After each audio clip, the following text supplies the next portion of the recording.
আল্লাহু আকবার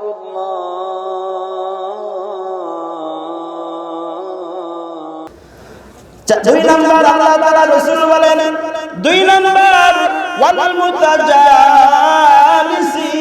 ফিয়া। দুই নাম্বার গুণ, আপনারা এখানে আসছেন আজকের প্রধান বক্তাকে দেখার জন্য, নাকি প্রধান বক্তা যে কোরআন হাদিস বলবে সেইটা শুনে আমল করার জন্য আসছেন? জোরে বলেন। কি বলার জন্য? কি করার জন্য? কোরআন হাদিস। প্রধান বক্তা বলেন, বিশেষ বক্তা বলেন, কোরআন হাদিস দিয়ে যা বলবে তাকেও দেখবো, আর কোরআন হাদিস অনুযায়ী আমার জীবন যাপন করব। আল্লাহ তাআলা রাসূল বলেন, একজন ব্যক্তি যখন আরেকজন ব্যক্তির জিয়ারতে যায়, সেটা যদি আমার মাবুদের জন্য হয়, আল্লাহ তাআলা বলেন ওই ব্যক্তিকে আমার ভালোবাসা ওয়াজিব হইয়া যায়। এই হাদিসটার উপরে পরিপূর্ণ যেই ব্যক্তি আমল করেছিলেন সেই ব্যক্তির নাম হলো হযরত ওমর রাদিয়াল্লাহু তাআলা আনহু। এর মানে অন্যান্য সাহাবী আমল করতেন না এমনটা না, বেশি আমল করতেন হযরত ওমর। আর একটা হাদিস মনে পড়ে গেল, বলবো, একটু সময় দিবেন? হযরত ওমর রাদিয়াল্লাহু তাআলা আনহু যখন ইন্তেকাল করলেন, এই হাদিসটি বর্ণনা করেছেন হযরত আব্বাস রাদিয়াল্লাহু তাআলা আনহু। তিনি বলেন, হযরত ওমর রাদিয়াল্লাহু তাআলা আনহু যখন ইন্তেকাল করলেন, আমরা ওমরকে যখন কাফন দাফন করার জন্য কবরের গোরস্থানে নিয়ে গেলাম, সেইখানে নেওয়ার পর যখন আমরা তাকে কবরে রাখলাম মাটি দেওয়ার জন্য, তখন ওই সময় একটা ঝোড়ো বাতাস প্রবাহিত হওয়া শুরু হয়ে গেল। আর এই বাতাসের মাধ্যমে একটা চিঠি, একটা সাদা কাগজ, যেই কাগজের ভিতরে লেখা রয়েছে, হযরত ওমর, তোমার জন্য আজকে কবর জগৎ শুরু হয়ে গেল। তার মানে হলো তোমার জন্য আজকে জান্নাতের ব্যবস্থাপনা শুরু হয়ে গেল, দুনিয়ার জগৎ শেষ হয়ে গেল। চিঠিতে লেখা, যে চিঠিটা হযরত ওমরের বুকে এসে পড়েছে, কখন বলেন? যখন কবরে রেখেছে হযরত ওমরকে। আর হযরত আব্বাস দেখেন ওমরের ব্যাপারে লেখা, ওমর, দুনিয়ার জীবন তোমার শেষ আর আখিরাতের জীবন তোমার জন্য শুরু হয়ে গেল, তার মানে জান্নাতে তুমি ঢুকে গেলা। এটা কোথায় লেখা বলেন? চিঠিতে। নাহমাদুহু ওয়া নাস্তাঈনুহু ওয়া নাস্তাগফিরুহু ওয়া নাউযু বিল্লাহি মিন শুরুরি আনফুসিনা ওয়া মিন সাইয়্যাতি আ'মালিনা। من يهده الله فلا مضل له ومن يضلله فلا هادي له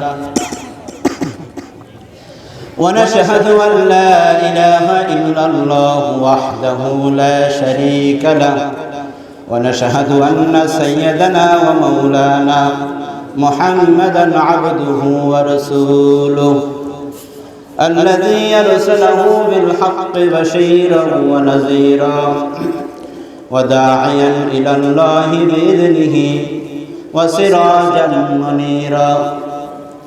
فقد قال الله تعالى في كلامه المجيد والفرقانه الحميد: أعوذ بالله من الشيطان الرجيم.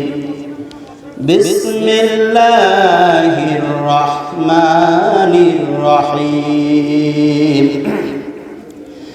تلك أمة قد خلت لها ما كسبت ولكم ما كسبتم ولا تسألون عما كانوا يعملون. وقال النبي صلى الله عليه وسلم: وجبت محبتي والمتحابين فيا والمتجالسين فيا والمتباجرين فيا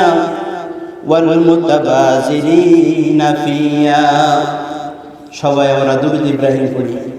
আল্লাহুম্মা সাল্লি আলা মুহাম্মাদিন ওয়া আলা আলি মুহাম্মাদ।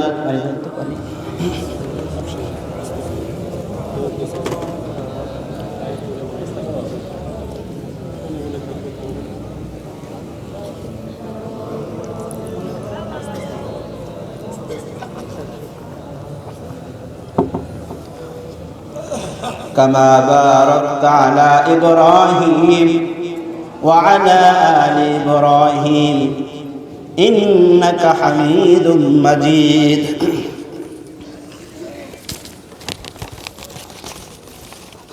কুরকলা মাদ্রাসায় তিনখানার উদ্যোগে আয়োজিত তাফসীরুল কোরআনের মাহফিলে সম্মানিত সভাপতি হযরতুল আল্লামা আব্দুর রউফ সাহেব ঢাকার হুজুর, আজকে প্রধান অতিথি ছিলেন জনাব হযরত মাওলানা মিরাজুল হক সাহেব। বিভিন্ন উলামা ইকরাম আপনাদের সামনে তাশরীফ এনেছেন। লাস্ট ফিনিশিং সবাই আপনাদের যথেষ্ট বয়ান শোনাইছেন।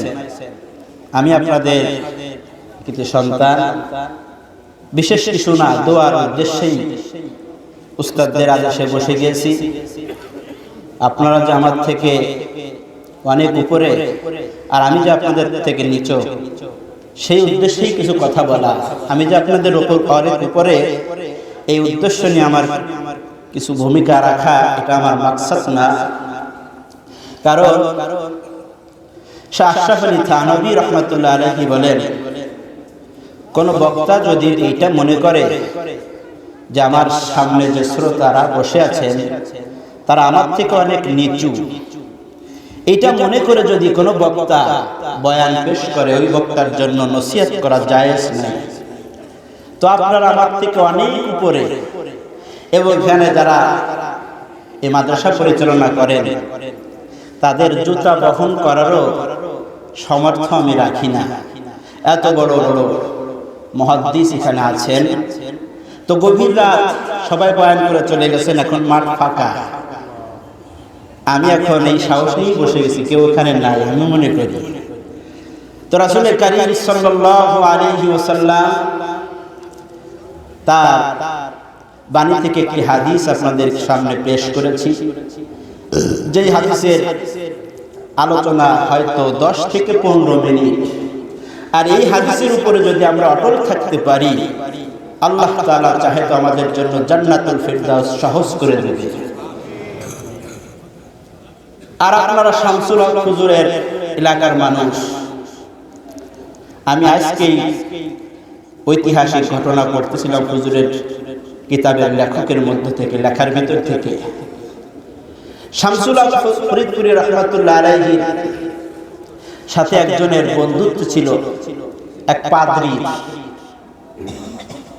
বিভিন্ন মজমায় যখন শামসুল হক ফরিদপুরির কথা বলতেন, এই পাদ্রী ওই মজমায় শামিল হতেন।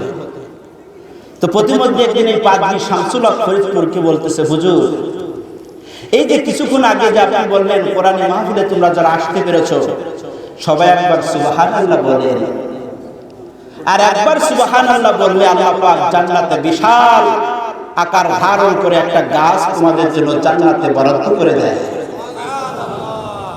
শুধু তাই নয়, এই গাছটা এত বড় হয় যে এই গাছটা পুরো জান্নাত নিয়ে তার ছায়া বিদ্যমান থাকে। একবার সুবহানাল্লাহ বললে, বলেন কয়বার? একবার। ওই পাদ্রী হুজুরকে বলতেছিলেন শামসুল হককে। 2 নাম্বার আপনি বর্ণনা করেছেন জান্নাতের খাবারের ব্যাপারে। একই খানা বারবার খাবে জান্নাতীরা, কিন্তু সেই খানার চাহিদা শেষ হবে না, স্বাদ শেষ হবে না, এটাও আপনি বলেছেন। 3 নাম্বার আপনি বলেছেন জান্নাতের ভিতরে মানুষ খাবে সমানে ঠিকই, কিন্তু সেখানে হাজত হবে না, বাথরুমের প্রয়োজন হবে না। আপনি কোরআন থেকে এর সঠিক জবাব যদি আমাকে দিতে পারেন, আমি পাদ্রী, আপনি শামসুল হকের হাতে আমি বায়াত গ্রহণ করে কালিমার গলায়, কালিমার রশি আপনার গলায় আমার গলায় লাগায় নেব। যদি আপনি কোরআন থেকে হাদিস থেকে সুস্থ আপনার উত্তর বা জবাব যদি আমাকে দিতে পারেন, পাদ্রী বলতেছিলেন। কয়টা প্রশ্ন করছে বলেন? 1 নাম্বার প্রশ্ন হলো শামসুল হককে বলতেছেন, পাদ্রী ভাই, আপনি ইতিপূর্বে বলেছেন জান্নাতে এত বড় একটা গাছ যদি কেউ একবার সুবহানাল্লাহ বলে, যেই সুবহানাল্লাহটা বললে জান্নাতের ভিতরে ওই ব্যক্তির জন্য এমন একটা বড় গাছ আল্লাহ তাআলা ব্যবস্থা করে দেন যে গাছটার ছায়া পুরো জান্নাত ঘিরে নেয়। এটা কি করে সম্ভব? কোরআনে আমাকে এই প্রশ্নের জবাবটা দিয়ে দেন। যদি দিয়ে দিতে পারে আমি পাদ্রী এখনই আপনার হাতে হাত রেখে কালিমা পড়ে নিব। আপনাদের কি বিশ্বাস শামসুল হক ফরিদপুরি এই পাদ্রী ভাইয়ের এই প্রশ্ন জবাব দিতে পারবে কি পারবে না? আওয়াজ দেন, পারবে কি পারবে না? সবাই বয়ান করে চলে গেছেন, আমি হচ্ছে এখন সালাদ ছবি সালাদ সালাদ। শামসুল হক ফরিদপুরি বলতেছেন, পাদ্রী ভাই এটা জবাব দিতে পারলে আসলে কি তুমি ইসলাম গ্রহণ করবে? জি হুজুর, আমি জবাব দিতে পারলে আমি ইসলাম কবুল করব। দুই নাম্বারটা বলেছিলাম জান্নাতে মানুষ সমানে খাবে কিন্তু সেই খানার চাহিদা শেষ হবে না। এটা কি করে সম্ভব? আমরা যেমন একত্র বিরিয়ানি খাইলে রাতে সেই বিরিয়ানির চাহিদা থাকে না। যত বড় ভালো খাবার হোক না কেন একবার খাইলে পরের বার আর খাইতে মন চায় না। কিন্তু জান্নাতে এরকম আল্লাহ তাআলা হাজারো নানান রকমের খাবারের ব্যবস্থা করেছেন, সেই খাবার মানুষ খাবে অথচ চাহিদা শেষ হবে না। এটার সঠিক জবাব দেন। শামসুল হক ফরিদপুরি বলেন, এক নাম্বার জবাব হলো তুমি নিয়ে নাও। তুমি বলেছো একবার, আমি বলেছি একবার যদি কেউ সুবহানাল্লাহ বলে জান্নাতে বিশাল একটা গাছ তার জন্য হয়ে যায়। এর জবাব হলো, পাদ্রী ভাই তুমি বলো বাংলাদেশে যেই সূর্যটা ওঠে ওই সূর্য কি সৌদি আরব ওঠে কিনা? বলেন ওঠে কিনা? নাকি সৌদি আরবের জন্য সূর্য আলাদা, বাংলাদেশের জন্য সূর্য আলাদা, পাকিস্তানের জন্য সূর্য ওখানে আলাদা? নাকি সূর্য কয়টা? জোরে বলেন কয়টা? এক সূর্য যদি সারা পৃথিবীতে আলো দিতে পারে, আর সে আলো যদি তুমি পাদ্রী আমি শামসুল হক যদি গ্রহণ করতে পারি, ঠিক তেমনি ভাবে আল্লাহ তাআলা এক সূর্য দিয়ে যেমন গোটা পৃথিবীকে আলো দেন, আল্লাহ তাআলা চাহে তো জান্নাতের ভিতরে এই গাছ দ্বারা পুরো জান্নাতের ভিতরে ছায়া দিতে পারে। দুই নাম্বার যে প্রশ্ন তুমি করেছো, শামসুল হক বলতেছেন দুই নাম্বার প্রশ্নের সঠিক জবাব যদি তুমি দিতে পারো, আমি দিতে পারি। তুমি বলেছো ইসলামের ছায়াতলে আসবে, সেটা হলো আমি বলেছিলাম জান্নাতে মানুষ সমানে খাবে কিন্তু খানার চাহিদা শেষ হবে না। এর সঠিক জবাব হলো সৌদি আরব মক্কা মদিনায় যেই কাবা ঘরের ইমাম আছেন 7 জন ইমাম, ওই সময় তো 7 জন না, ওই সময় হয়তো শামসুল হকের জামানায় 3 জন ইমাম ছিলেন আর এখন 7 জন আছেন। তো ওই 7 ইমাম 7 রকমের কিরাত পড়ে, এক একজনের কিরাত এক এক রকমের মধুর মতো শোনা যায়। এমন কি আমি আপনি যখন নামাজের ভিতরে সূরা ফাতিহা পড়ি, আজীবন পড়ে আসতেছি, আপনারা জবাব দেন এই সূরা ফাতিহার মজা কি শেষ হয়ে গেছে না আছে? একটু আওয়াজ দেন, আছে না নাই? ঠিক তেমনি ভাবে পাদ্রী ভাই মানুষ যখন কোরআন তেলাওয়াত করে নামাজের ভিতরে সূরা ফাতিহা প্রথম সূরা, এই সূরা যেমন মানুষ সমানে তেলাওয়াত করে কখনো তার মজা শেষ হয়ে যায় না, ঠিক তেমনি ভাবে আল্লাহ পাক জান্নাতীদের জন্য যে খাবারের ব্যবস্থা করে রেখে দিয়েছেন ওই খানার স্বাদ সূরা ফাতিহার মতো শেষ হয় না। 3 নাম্বার জবাব যদি আমি দিতে পারি, তুমি বলেছো আমার হাতে হাত রেখে তুমি ইসলাম গ্রহণ করবে। আমি বলেছিলাম 3 নাম্বার জবাব হলো মানুষ জান্নাতে খাবে ঠিকই কিন্তু বাথরুমের প্রয়োজন হবে না।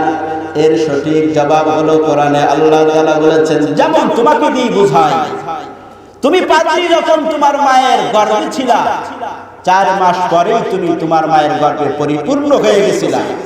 আপনারা বলেন মায়ের গর্ভে আমরা যখন ছিলাম সেখানে খাবারের ব্যবস্থা আল্লাহ করছে কি করছে না? ওইখানে আমি আপনি বাথরুম কয়দিন করেছি? যদি করতাম তাহলে মার পেট একটা বিশাল বড় টয়লেটের ট্যাঙ্কি হয়ে যেত। সেখানে একদিনও কি বাথরুমের হাজত হয়েছে বলেন? শামসুল হক ফরিদপুরি বলেন, ও পাদ্রী ভাই যখন তুমি তোমার মায়ের গর্ভে ছিলা আল্লাহ পাক যেমন তোমাকে 6 মাস সেখানে খানার ব্যবস্থা করেছেন, একদিনও যেমন তোমার বাথরুমের হাজত হয় নাই, ঠিক তেমনি ভাবে জান্নাতে তুমি সমানে খাবা। মায়ের গর্ভে অবস্থায় থাকা অবস্থায় যেমন তোমার বাথরুমের হাজত হয় নাই, আল্লাহ পাক জান্নাতে বাথরুমের হাজত রাখবে না। পাদ্রী বলে হুজুর, শামসুল হক কি বলে হুজুর, এত কঠিন প্রশ্ন আগে থেকে আমি যাচাই করে বলেছিলাম যাতে করে আপনি উত্তর না দিতে পারেন, কিন্তু আপনি যখন সুস্থভাবে কোরআন দিয়ে জবাব দিয়ে দিলেন, আর আমি এখন আর দেরি করতে পারি না। আমি পাদ্রীকে এখনই আপনার কালেমার রশি আমার গলায় লাগায় দেয়। মজার কাহিনী হলো, এই শামসুল হক পাদ্রীকে বলতেছে, ও পাদ্রী ভাই, তুমি তো আমাকে 3টি প্রশ্ন করেছো, আমি তোমাকে একটি প্রশ্ন করি, যেই প্রশ্নটি তোমাদের কিতাবেই আছে। কারণ প্রতিটা ধর্মের একটা কিতাব আছে না নাই? বলেন আছে না নাই? হিন্দু ধর্মের কিতাব আছে না নাই?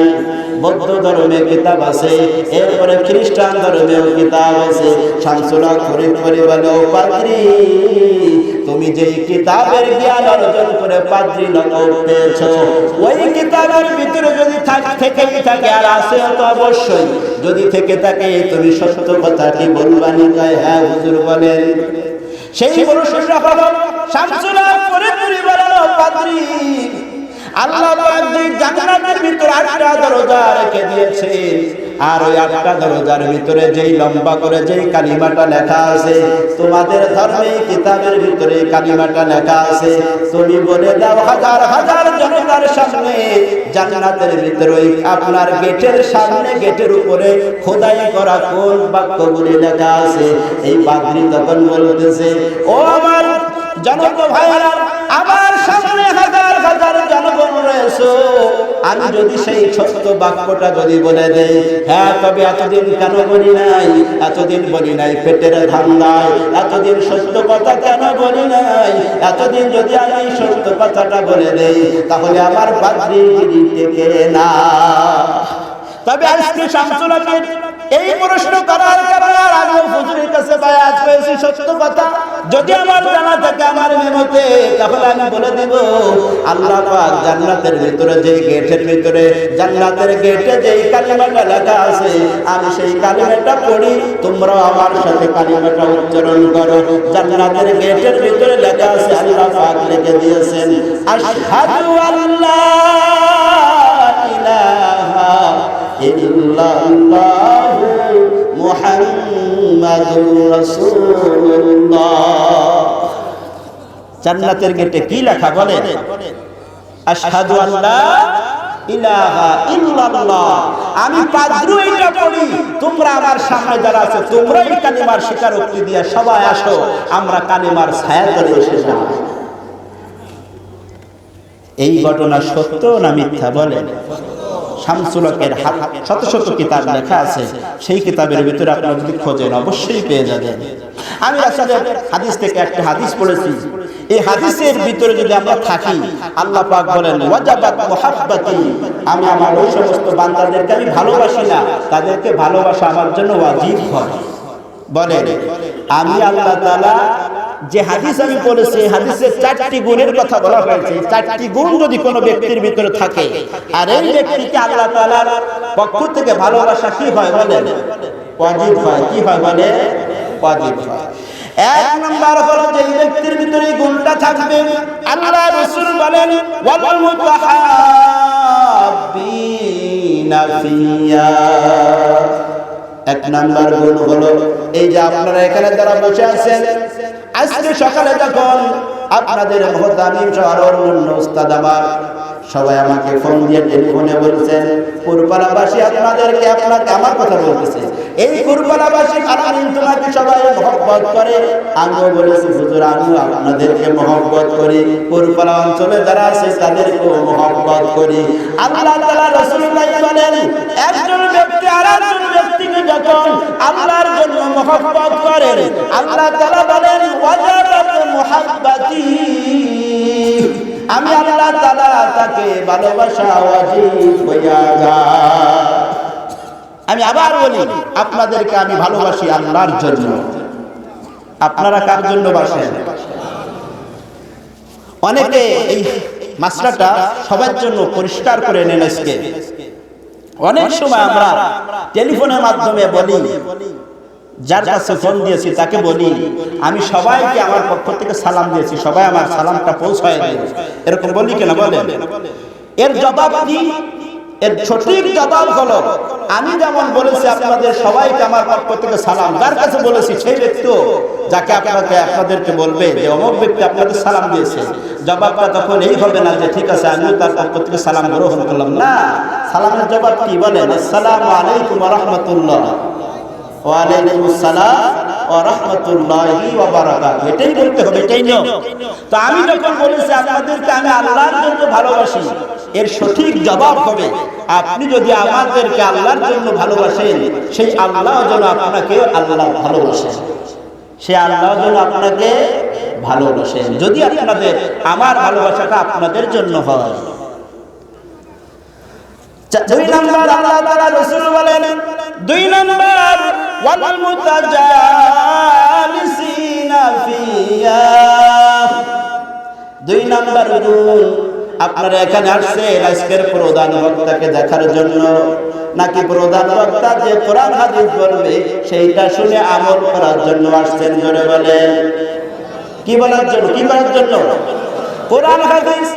প্রধান বক্তা বলেন, বিশেষ বক্তা বলেন, কোরআন হাদিস দিয়ে যা বলবে তাকেও জানবো, আর কোরআন হাদিস অনুযায়ী আমার জীবন যাপন করব। আল্লাহ তাআলা রাসূল বলেন, একজন ব্যক্তি যখন আরেকজন ব্যক্তির জিয়ারতে যায়, সেটা যদি আমার মাবুদের জন্য হয়, আল্লাহ তাআলা বলেন ওই ব্যক্তিকে আমার ভালোবাসা ওয়াজিব হইয়া যায়। এই হাদিসটার উপরে পরিপূর্ণ যেই ব্যক্তি আমল করেছিলেন সেই ব্যক্তির নাম হলো হযরত ওমর রাদিয়াল্লাহু তাআলা আনহু। এর মানে অন্যান্য সাহাবী আমল করতেন না এমনটা না, বেশি আমল করতেন হযরত ওমর। আর একটা হাদিস মনে পড়ে গেল, বলবো, একটু সময় দিবেন?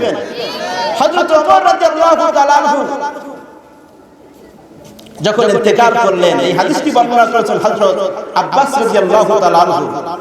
তিনি বলেন, হযরত ওমর রাদিয়াল্লাহু তাআলা আনহু যখন ইন্তেকাল করলেন, আমরা ওমরকে যখন কাফন দাফন করার জন্য কবরের গোরস্থানে নিয়ে গেলাম, সেইখানে নেওয়ার পর যখন আমরা তাকে কবরে রাখলাম মাটি দেওয়ার জন্য, তখন ওই সময় একটা ঝোড়ো বাতাস প্রবাহিত হওয়া শুরু হয়ে গেল। আর এই বাতাসের মাধ্যমে একটা চিঠি, একটা সাদা কাগজ, যেই কাগজের ভিতরে লেখা রয়েছে, হযরত ওমর তোমার জন্য আজকে কবর জগৎ শুরু হয়ে গেল। তার মানে হলো তোমার জন্য আজকে জান্নাতের ব্যবস্থাপনা শুরু হয়ে গেল, দুনিয়ার জগৎ শেষ হয়ে গেল। চিঠিতে লেখা, যেই চিঠিটা হযরত ওমরের বুকে এসে পড়েছে, কখন বলেন? যখন কবরে রেখেছে হযরত ওমরকে। আর হযরত আব্বাস দেখেন ওমরের ব্যাপারে লেখা, ওমর দুনিয়ার জীবন তোমার শেষ, আর আখিরাতের জীবন তোমার জন্য শুরু হয়ে গেল। তার মানে জান্নাতে তুমি ঢুকে গেলা। এটা কোথায় লেখা বলেন? চিঠিতে। 1 বছর পর হযরত আব্বাস রাদিয়াল্লাহু তাআলা আনহু তিনি স্বপ্নে দেখতেছেন হযরত ওমরকে। কোন অবস্থায়?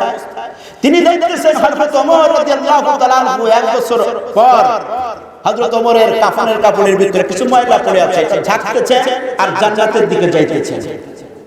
হযরত আব্বাস রাদিয়াল্লাহু তাআলা বলে ওমরকে বলতেছে, ওমর আজ থেকে 1 বছর আগে তুমি মারা গেলা, আর চিঠিতে আমরা সাথে সাথে তুমি জান্নাত, এটা আমরা দেখলাম সচক্ষে, আর রাসূল তো ঘোষণা দিয়ে গেছে। তো 1 বছর রাখার পর এত লেট হলো কেন জান্নাতে যাওয়ার জন্য?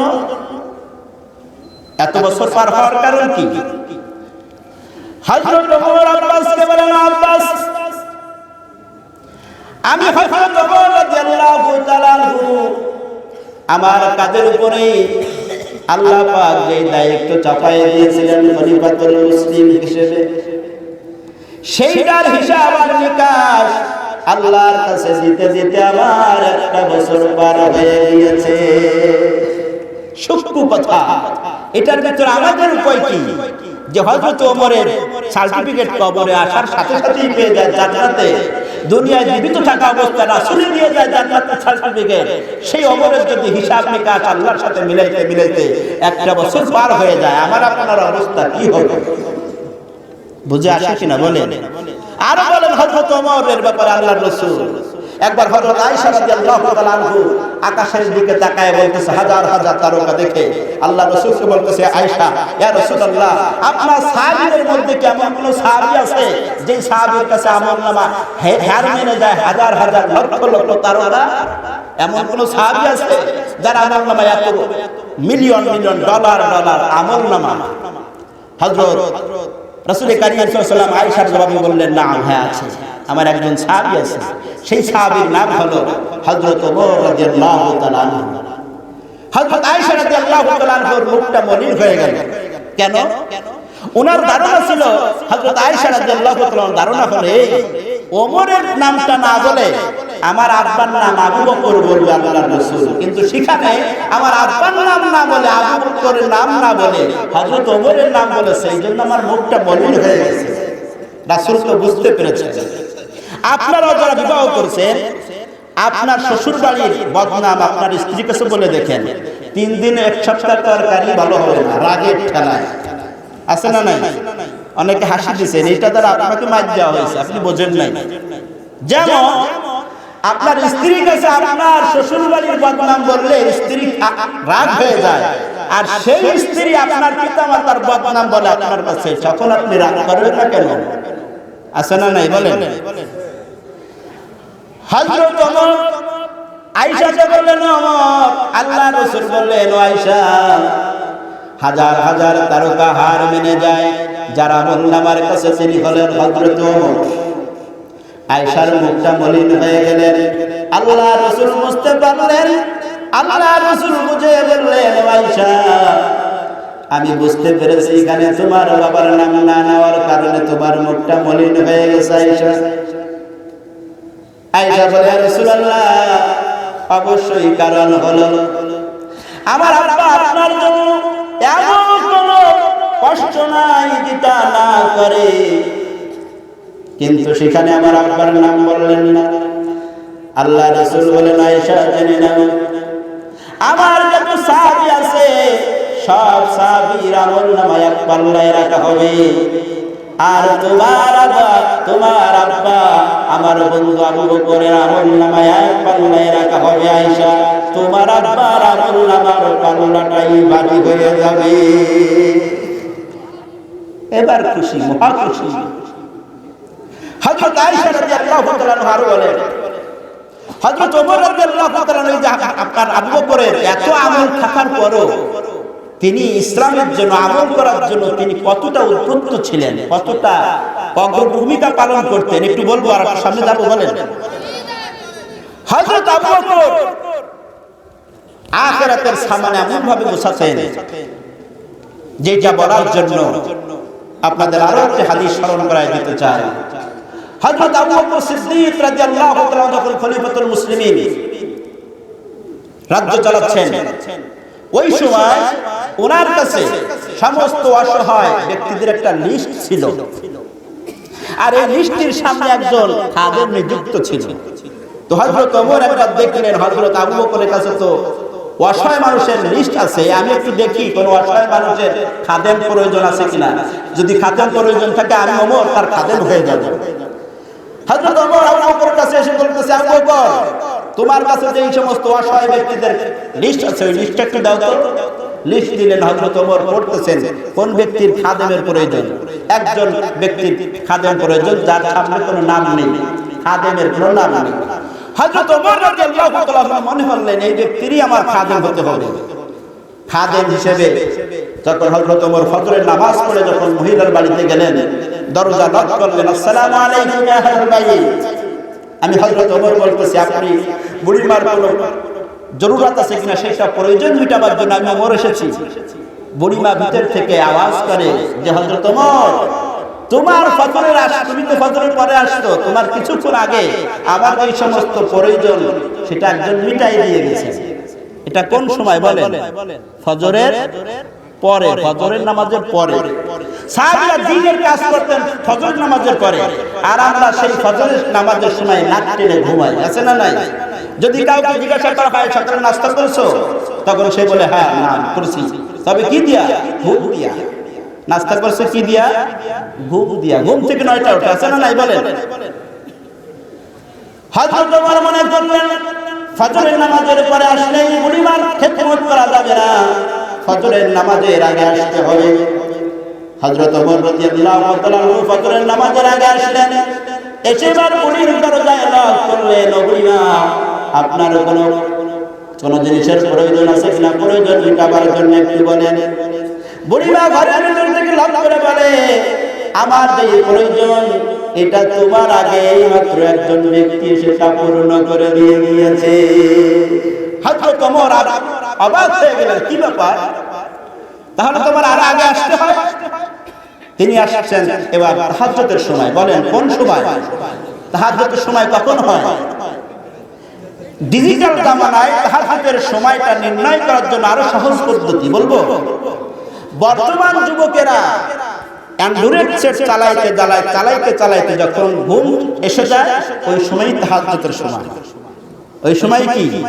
তাহাজ্জুদের সময়। আর এই অ্যান্ড্রয়েড সেট বের হয়ে চোরদের খুব মুশকিল হয়ে গেছে। আগের জামানায় চোররা চুরি করতো ঘরের শিং কেটে, শিং কাটতো না, ঘরের দুয়া ছাপল দিয়ে খুঁড়ে এরপরে ঢুকতেন। তো ওই সময় ঢুকে চোর সুন্দর মতো চুরি করে যেতে পারতেন, এখন আর যাইতে পারতেছে না। ও শিং খুঁজে ঘরের ভিতরে ঢুকলেই দেখে অ্যান্ড্রয়েড সেট একদম উপর দিকে নিয়ে আছে, লাইনে আছে, আছে না নাই বলেন? চোররাও এখন শান্তিতে নাই অ্যান্ড্রয়েডের কারণে, আর যুবকরাও অ্যান্ড্রয়েডের পিছিয়ে আছে না নাই বলেন? হযরত ওমর এবার মনে করলেন আমার তাহলে তাহাজ্জুদের সময় আসতে হবে। এবার তাহাজ্জুদের সময় যখন আসলেন, হযরত ওমর বুড়িমার ঘরের কাছে এসে লাভ করে বললেন, ও বুড়িমা আপনার কোনো প্রয়োজন আছে কিনা সেটা মেটাবার জন্য এসেছি। বুড়িমা ঘরের ভিতর থেকে লক করে, ওমর তোমার আগেই মাত্র আমার যেটা প্রয়োজন আছে তা মেটায় একজন চলে গিয়েছে। হযরত ওমর মনে করলেন আমার এই বুড়িমার পিছে সময় নষ্ট না করে আগে দেখি এই ব্যক্তিকে আগে চিনতে হবে। হযরত ওমর এবার এই বুড়ির বাড়ির জঙ্গলের ঝোপটির ভিতরে বসে এবার লোক কই আসে, কে আসে তাকে চিনতে হবে। তিনি দেখেন গভীর রাত্রে, রাত যখন 12টা হয়েছে, তখন সাদা পোশাক পরা একজন ব্যক্তি খালি পায়, গুড়ি পায় যাতে আওয়াজ না হয় এরকম ভাবে আসতেছেন। হযরত ওমরের কাছে যখন চলে আসছে, হযরত ওমর দাঁড়ায় জোর গলায়, উচ্চ লম্বা ছিলেন তো, দাঁড়ায় বলছে কে, এমন আওয়াজে বলছেন বেচারা ভয় পেয়ে গেছেন। হযরত ওমর রাদিয়াল্লাহু আনহু দেখেন ইনি আর কেউ না, তিনি হলেন আমাদের রাজ্যের খলিফাতুল মুসলিমিন হযরত আবু বকর সিদ্দিক। হযরত আবু বকর, ওমর বলতেছে আবু বকর তুমি তো আমাদের একজন রাজ্যের সেনাপতি, তুমি কেন এই বুড়িমার খেদমত করার জন্য এসেছো, আমরা কি নাই? হযরত আবু বকর কি জবাব দিলেন, এই জবাবটা বোঝার জন্য, জানার জন্য আরো একটা হাদিস জানতে হবে, শুনতে হবে, বলবো আপনাদের। হযরত ওমর রাদিয়াল্লাহু তাআলা আনহু একবার আবু বকরকে বলতেছে, আবু বকর তুমি শুনেছো আল্লাহর রাসূল আমার ব্যাপারে কি বলেছে? কি বলছে? আল্লাহর রাসূল বলেছে আমার আমলনামায় এত নেকি যা আকাশের হাজার হাজার তারকা হার মেনে যায়, তার থেকেও বেশি নেকি। তো আমার সারা জীবনের সব নেকি আবু বকর তোমাকে আমি দিয়ে দিলাম, আর তুমি যে আল্লাহর রাসূলের সাথে 3টি রাত হিজরত করেছিলা, এই সেই 3টি রাতের নেকি আমাকে দিয়ে দাও। হযরত ওমর বোঝেন নাই মনে হয়। হযরত ওমর আবু বকরকে কি বলে, আমি ওমরের সারা জীবনের নেকি যা আছে সব আবু বকর তুমি নাও, আর আবু বকর তুমি যে আল্লাহর রাসূলের সাথে যে 3টি রাত হিজরত করেছো সেই 3টি রাতের আমলনামা আমাকে দিয়ে দাও। হযরত আবু বকর বুঝতে পারছেন যে এখানে নিশ্চয়ই কোনো গোমর আছে, না হয় তার সারা জীবনের আমলনামা আমাকে দিতে চায় আর 3টি রাতের আমলনামা সে নিতে চায় কেন, এখানে একটা গোমর আছে না নাই? হযরত ওমর বুঝতে পারছেন, আবু বকর কি বুঝি নাই? আবু বকর অবশ্যই বুঝেছে, তবে জবাবটা এভাবে দিয়েছে। আবু বকর এমন সুস্থ মেজাজের ছিলেন, মনে হতো তাকে একজন সাদাসিধে মানুষ বোঝে না, অথচ তিনি এমন বোঝা বোঝেন, যখন আল্লাহর রাসূলের উপরে যখন কাফেররা অত্যাচার করে যখন মক্কা মদিনা থেকে বের করে দিলেন, যাচ্ছেন যখন মদিনায় হিজরত করে চলে যাচ্ছেন, ওই সময় সারা দেশের ভিতরে ঘোষণা হয়ে গেছে মুহাম্মদকে যদি কেউ ধরে দিতে পারে তাকে 300 লাল উট দেওয়া হবে। আল্লাহ রাসূল এবং আবু বকর হিজরত করে যখন যাচ্ছিলেন, ওই সময় যাওয়ার পথে একজন বুড়ির সাথে দেখা হয়ে গেছে। তো বুড়ি আল্লাহ রাসূলকে জিজ্ঞাসা না করে আবু বকরকে বলতেছে, ভাই তোমার সামনে ওই ব্যক্তি কে যায়? তখন হযরত আবু বকর যদি বলে আমার সামনে যিনি যাচ্ছেন তিনি হলেন মুহাম্মদুর রাসূলুল্লাহ সাল্লাল্লাহু আলাইহি ওয়াসাল্লাম, যদি আমি এই পরিচয়টা দিয়ে দেই তাহলে তো আমাদেরকে এই বুড়ি মেয়ে আমাকে ধরায় দিবে, আমাদেরকে ধরায় দিবে, আমরা তো পাকড়াও হয়ে যাব। সত্য কথা বললে তো আমাদের উপর বিপদ চলে আসবে। আবার যদি আমি মিথ্যা কথা বলি তাহলে আমার নাম আবু বকর সিদ্দিক। আল্লাহ তাআলা যে লকবটা দিয়েছেন, মিথ্যা কথা বললে তো আমার সেই লকব থাকে না। এখানে একটি কৌশল করতে হবে। কি করতে হবে বলে? কৌশল কি? হযরত আবু বকর বলতেছেন, বুড়িমা আমার সামনে যেই ব্যক্তি তুমি দেখতেছো সেই ব্যক্তি আর কেউ না, সেই ব্যক্তি হলেন আমি আবু বকরকে পথ দেখানোওয়ালা।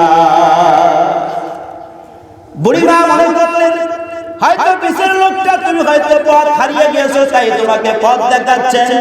কিন্তু আবু বকরের কৌশল হলো তিনি এমন একজন ব্যক্তি যিনি আমাকে দুনিয়ার পথ দেখায়া আখিরাতের পথ চিনাইতেছে, আর সেই ব্যক্তি হলেন বিশ্ব নবী জনাবে মুহাম্মদুর রাসূলুল্লাহ। বুড়ি এটা বুঝতে পারে না। তো হযরত ওমর বলতেছে, আবু বকর 3 দিনের ইবাদত দাও, সারা জীবনের ইবাদত তোমাকে দিয়ে দিলাম। হযরত আবু বকর বুঝতে পারছেন। কি বুঝছেন? গুমর হলো এই, আল্লাহ পাক কোরআনের ভিতরে বলেছেন আমার পরে যদি কেউ নবী হওয়ার যোগ্যতা অর্জন করতেন তাহলে সেই নবী হতেন হযরত ওমর রাদিয়াল্লাহু তাআলা, ঠিক না?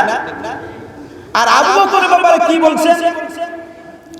আল্লাহ রাসূল আর আবু বকর যখন হীরা গুহার ভিতরে যখন ঢুকে গিয়েছেন, কাফেরদের সামনে ধরা পড়ে যাবে এরকম একটা ভাব। আল্লাহ তাআলা আল্লাহ রাসূল এবং আবু বকর হীরা গুহার ভিতরে স্থান নিলেন। কাফের মুশরিকরা তারা ধরার জন্য আল্লাহ রাসূলকে খুঁজতেছেন, এমনকি সেই গুহার মুখ বরাবর চলে আসছেন। তারা যদি আল্লাহ রাসূলকে খোঁজার জন্য না, তারা যদি তার পায়ের দিকে তাকায় তাও বিশ্ব নবীকে দেখে ফেলবে। আর সেই বিশ্ব নবী যেই গুহার ভিতরে ছিলেন, আপনারা বলেন ওই গুহার ভিতরে যিনি বাসা বাঁধছিলেন সেই বাসাটা কিসের বাসা ছিল?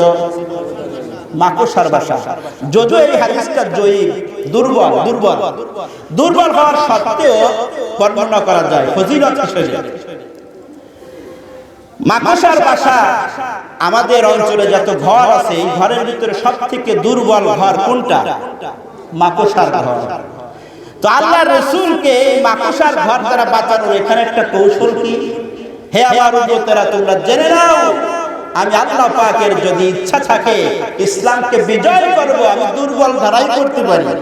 কারণ আমি আল্লাহ রাসূলকে যদি বাঁচাতে ইচ্ছা করি, ওই গুহার মুখটা আমি একটা পাথর দিয়া অথবা শক্ত কোনো জিনিস দিয়া লেপে দিলেও একটাই দিলেও দিতে পারতাম, কিন্তু সেখানে মাকড়সার জাল দেওয়ার উদ্দেশ্য কি? আমি আল্লাহ তাআলা এভাবে দুর্বল দিয়ে ইসলামকে বিজয় করব। আজ বর্তমান যারা কথা বলার তো সুযোগ নাই, সঠিক কথা বলতে গেলেই বাধা। গতকাল আমি যেখানে থাকি আপনাদের দোয়া আলহামদুলিল্লাহ ভালো জায়গায় আছি, ওখানে মাহফিল হচ্ছে ঠিকই, কিন্তু সেই মাহফিলে ব্যানার করা নিষেধ, পোস্টারিং করা নিষেধ, মাইকিং করা নিষেধ। এমনকি এখানে তো পুরপালা মাদ্রাসা এবং কোটালীপাড়া অনেক ভালো আছে অন্য এলাকার থেকে। এখানে মাইকে আমরা কথা বলতেছি, কিন্তু ওখানে অন্য জায়গায় যেখানে কথা বলে আসছি গতকাল, ওখানে মাইকের ব্যবস্থা ছিল না, বক্সে ওয়াজ করতে হয়, বক্সে। আবার সেখানে কোনো মাইকিং হবে না, পোস্টারিং হবে না। এই যে সঠিক কথা বলার জন্য যারা আজ আলেমদের কণ্ঠ স্তব্ধ করতে চায়, আলেমদের দুর্বল মনে করেছো? আলেমদের সাথে একজন আছে, তিনি কে বলেন? একটু আওয়াজ দেন, তিনি কে? আল্লাহ পাক।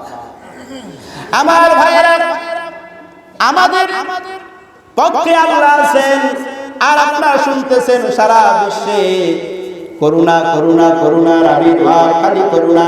আবার ইদানিং আর একটা খবর এসেছে, এই করুণার থেকে আরো মারাত্মক একটা ভয়ঙ্কর ভাইরাস সৃষ্টি হয়েছে। যেই ভাইরাসটা আপনার কারোর ভিতরে যদি ঢুকে যায়, সেই ভাইরাস যদি কারোর ভিতরে ঢুকে যায়, ওই ব্যক্তি 24 ঘন্টাও লাস্টিং করবে না। কেন করবে না? এই মহামারী, এই জটিল কঠিন ভাইরাস আসার কারণ হলো 5টি মাধ্যমে, 5টি ছিদ্রের মাধ্যমে ভাইরাসগুলি আসতেছে। আমরা যদি এই 5টি ছিদ্রকে বন্ধ করতে পারি, তাহলে ভাইরাস দূর হয়ে যাবে। আমি কি আপনাদের সেই 5টি ছিদ্র কোন কোন ছিদ্র দিয়া আসমান থেকে আল্লাহ পাক ভাইরাস দুনিয়ায় নাজিল করতেছে, সেই ছিদ্রগুলোকে একটু বলে দেব। নিজরে বলেন। পানি যেখানে পড়তেছে, যে ছিদ্র দিয়ে পড়তেছে, ওই ছিদ্র যদি বন্ধ না করে অপর ছিদ্র বন্ধ করে পানি পড়া বন্ধ হবে না। ঠিক তেমনি ভাবে ভাইরাসকে যদি বাংলাদেশ থেকে উঠাইতে হয়, আবার করোনা থেকে যে আরো মারাত্মক ভাইরাসের কথা শুনতেছি, ওই ভাইরাস যদি ঠেকাইতে হয় 5টি ছিদ্র বন্ধ করতে হবে। আল্লাহ রাসূল বলেন, 1 নম্বর ছিদ্র হলো ক্বালা লা তুশরিক বিল্লাহি শাইআ।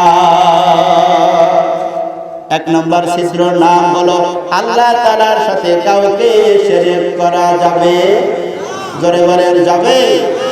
2 নম্বর ছিদ্র হলো যেই ছিদ্র দিয়ে আসমান থেকে ভাইরাস হয়, সেই ছিদ্রের নাম হলো আল্লাহ রাসূল বলেন, ওয়া ইন কুতিলতা ওয়া হুরিকতা ওয়া লা তা'উক্কান্না ওয়ালিদাইক।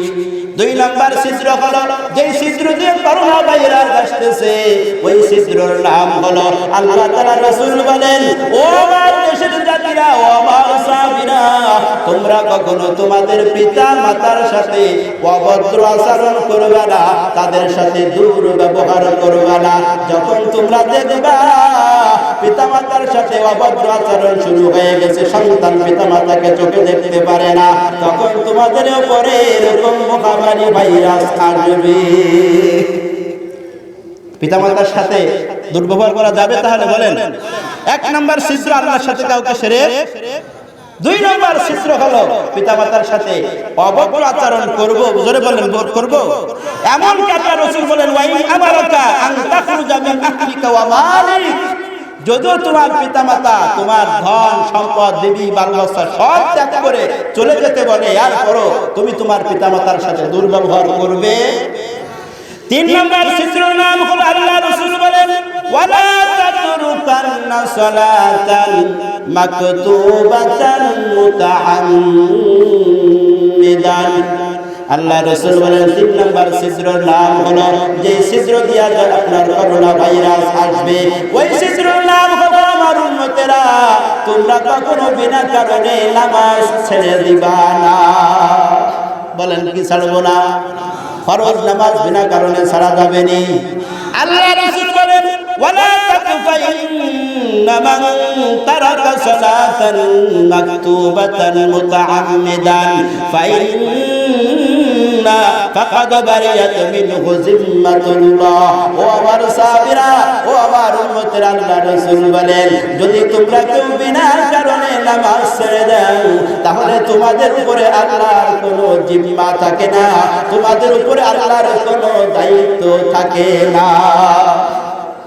তাহলে এই যে ইংরেজি টিউশন 2021 সন চলে, ঠিক না? এই 2021 সনে আমরা কি ওয়াদাবদ্ধ হতে পারি যে 2021 সন 2020 সাল যা গেছে বিনা নামাজ কত আমরা ত্যাগ করেছি, এই 2020 সালে আমরা একত্রবোধ হলাম, আল্লাহর সাথে ওয়াদা ও অঙ্গীকার হলাম, এই 2021 সাল বিনা কারণে নামাজ ছেড়ে দেব না। ওয়াদাবদ্ধ হতে পারবেন? ওয়াদাবদ্ধ হতে পারবেন? কে কে যে বিনা কারণে আর নামাজ ছাড়বো না? জোরে বলেন, নামাজ ছাড়বো। আল্লাহ তাআলা তৌফিক দান করেন। 4 নম্বর ছিদ্র বলেই শেষ করে দেই, যে কারণে আমাদের করোনা ভাইরাস আসতেছে। ওয়ালা তাশরাবান্না খামরান। 4 নম্বর ছিদ্র হলো, ও আমার সাহাবীরা, যখন তোমাদের মাঝে যখন তোমরা দেখবা আপনার মানুষেরা যখন খামরান, যখন মানুষ মদ পান করবে, এইটার ব্যাখ্যা এইভাবেও করা যেতে পারে।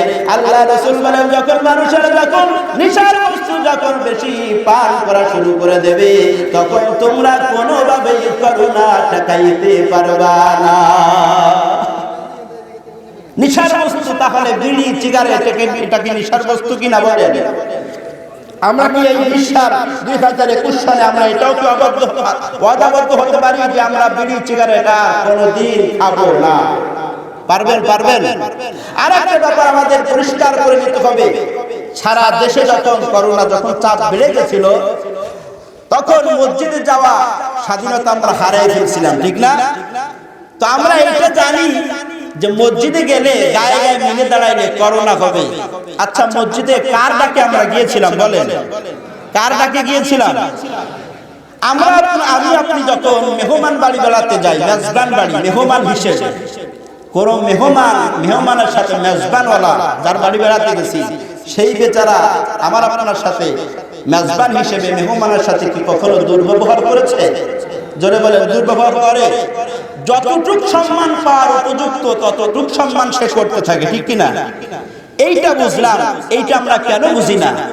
আল্লাহ তাআলার ঘরে আল্লাহ তাআলা মেজবান হিসেবে ডাকে আমাদের মেহমান হিসেবে। আল্লাহ তাআলার ঘর, তিনি হচ্ছেন মেজবান, আর আমরা তার ডাকে সাড়া হয়ে যাই মেহমান হিসেবে। তো আল্লাহ তাআলা বলেন, আমি মেজবান হয়ে তোমাদের দাওয়াত করলাম মসজিদে, মুয়াজ্জিনের কণ্ঠে।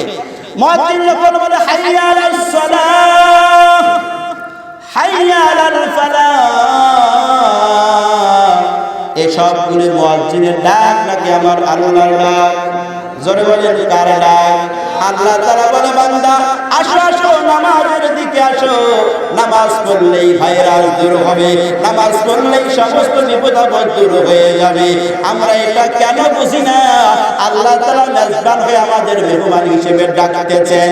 আল্লাহ তাআলা তাই বলেন, বান্দা যখন তোমাদের সমাজে মহামারী, যখন তোমাদের সয়লাভ হয়ে যাবে, আমার মসজিদ নিরাপত্তার জায়গা, ওখানে গেলে কখনো ভাইরাস হতে পারে না।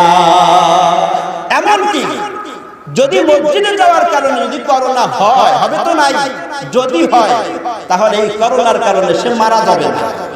যদি সে মারা যায় তাহলে সে জাহান্নামে যাবে না, যাবে কোথায়? জোরে বলেন, কোথায় যাবে? মসজিদে যাওয়ার কারণে, নামাজ পড়ার কারণে যদি করোনা হয় আর সেই কারণে যদি মারা যায়, জাহান্নামে যাব না, যাবে কোথায়? জান্নাতে। তাহলে মসজিদে যাওয়ার কারণে যদি করোনা হয়, তার জন্য আমরা মসজিদে যাওয়া বন্ধ করব। জোরে বলেন, বন্ধ করবেন? বন্ধ করতে পারি না। এটা বলেই আমার এই সংক্ষিপ্ত আলোচনা এখানে শেষ করি, কারণ আগামী কাল আপনাদের মাহফিল এখানে হবে, আপনারা সবাই আসবেন এবং প্রত্যেকেই সবার কানে কানে তো আগে থেকেই জানা আছে, সবাই দলবদ্ধ হয়ে মাগরিবের আগে আসরের পরই সবাই মাঠে হাজির হয়ে যাবেন। যাবেন তো ইনশাআল্লাহ? বলেন।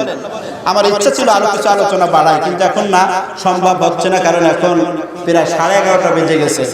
আমার এই সংক্ষিপ্ত ছড়ানো ছিটানো যে কথাগুলি বললাম, আল্লাহ তাআলা আমাদের এই সংক্ষিপ্ত কথার উপর আমল করার তৌফিক দান করুন। আর একটা আপনার আমল, ছোট্ট আমল 1 মিনিটের ভিতরে বলে দেয়। বসেন। এই যে করোনা ভাইরাস আর তারপরে আলেম ওলামাদের উপরে যে নির্যাতন চলতেছে, ইসলামের উপরে যে নির্যাতন চলতেছে, সব নির্যাতন দূর হয়ে যাবে যদি আমরা একটা আমল আমাদের সঙ্গী করতে পারি। সেই আমলটি হলো ফজরের নামাজের পরে সবাই 21 বার তওবা করব, ইস্তিগফার করব। আস্তাগফিরুল্লাহ, আপনারা কি বলা হয়? আস্তাগফিরুল্লাহ আল্লাযী লা ইলাহা ইল্লা হু আল হাইয়ুল কাইয়্যুম ওয়া আতুবু ইলাইহি। আল্লাহ তাআলা রাসূল বলেন, এই ইস্তিগফার যদি আমার বান্দারা সকাল ফজরের পরে 21 বার যদি পড়ে আর আপনার মাগরিবের পরে যদি 21 বার পড়ে, সমস্ত মহামারী, সমস্ত বিপদ আপদ থেকে আল্লাহ তাআলা মুক্তি দিবেন। আল্লাহর এই কথা সত্য না মিথ্যা? আমলটা করা যাবে কিনা বলেন? আল্লাহ পাক আমাদের তৌফিক দান করুন। সবাই আপনারা আমার জন্য দোয়া করবেন, আমিও আপনাদের জন্য দোয়া করি। আল্লাহ তাআলা আমাদের সবাইকে একসাথে জান্নাতে থাকার ব্যবস্থা করে দিন। ওয়া আখিরু দাওয়ানা আলহামদুলিল্লাহি রাব্বিল আলামিন। আসসালামু আলাইকুম ওয়া রাহমাতুল্লাহি ওয়া বারাকাতুহু।